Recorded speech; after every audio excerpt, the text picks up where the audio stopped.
మమ్ములను మిక్కిలిగా ప్రేమించున్న మా ప్రియ పరలోకపు తండ్రి, మీ ఘనమైన పరిశుద్ధమైన నామమును బట్టి మీకు ఎల్లేని వందనాలు, స్తుతులు, స్తోత్రాలు చెల్లిస్తున్నాం. వారికి నాయన మేమందరం నిలువబడి మిమ్మల్ని స్తుతించుకోవడానికి, మిమ్మల్ని ఆరాధించుకోవడానికి మీరు ఇచ్చిన శ్రేష్టమైన సమయం బట్టి మీకు వందనాలు.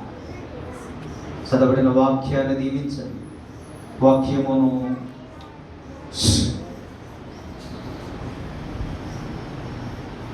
నన్ను అర్థం చేసుకోవడానికి మాకు అందరికీ సహాయం చేయండి. వినగలిగిన చెవులు, గ్రహించగలిగిన మనస్సులు మీరు మాకు దయచేయండి. అడ్డుకుంటున్న ప్రతి విధమైన సైతాన్, అంధకార దురాత్మ శక్తులన్నిటినీ నజరేయుడైన యేసు నామములో బంధిస్తున్నా. వారి కార్యములన్నీ కూడా యేసు నామములో లయపరిచి మీకే మహిమ, ఘనత, ప్రభావాలు ఆరోపించుకోవాలి. యేసయ్య పరిశుద్ధ నామములో అడిగి వేడుకుంటున్నాం తండ్రి. ఆమేన్. అందరం